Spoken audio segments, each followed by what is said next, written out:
customer service training for public schools seems a little odd at first, doesn't it? Because for hundreds of years, we just did our jobs as educators to train the children, but now competition is all around us, and we really do need to start shifting the way our minds think about our families and our students, because they are our customers after all. And if you want one proof of that, well, the money follows the student. So if the student leaves to go to a competitor, so does their money. That means less resources for us to train all the other children that are there. So we really do need to start treating them like their customer. But I should be clear that I didn't say the customer was always right, but we should be advocating for them. We should be working together to try to find solutions and problem solve whatever issues they have, which creates a better team all around, doesn't it? So I think that that's really important. So I get these questions on, well, whose mind do we need to shift? Well, it's up to you, isn't it? And it could be the frontline workers. It could be the teachers, the principals, the bus drivers.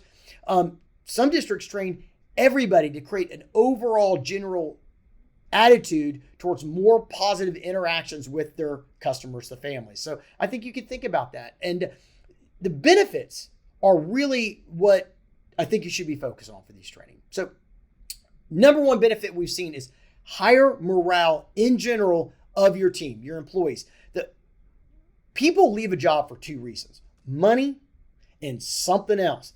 And it's that something else that you can really worry about, that you can affect positively, because I know you don't always have control over the budgets necessarily, but when you support your team and you give them the training they need to do a better job, it creates more joy in their life, and you're investing in them. And people like to feel like you're investing in them. They like to feel like you care about their future. And so it does create higher morale, which leads to another great benefit: higher retention rates.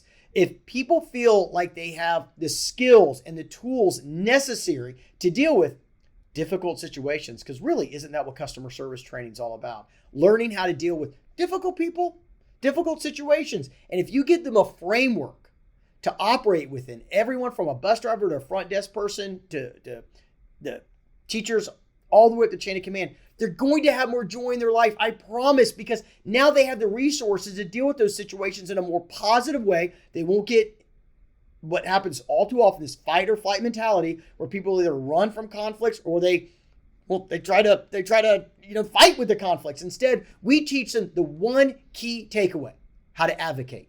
And it's hard, but that benefit really get there. Our training is hard, but it will get them there.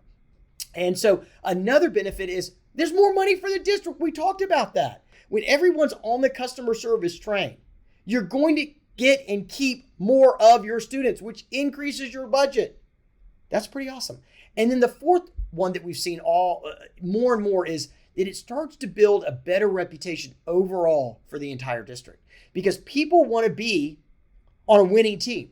So a better reputation starts to have a snowball effect, creates more joy, higher morale, and that really starts to build energy, because families want to be on a district on the move. Your good faculty and staff want to be on a district on the move. And so when they know they're getting trained, they're getting the proper tools, they're going to feel better, they're going to stick with your district, and you're going to, frankly, be able to deal with a lot more difficult situations faster, cleaner, and smoother.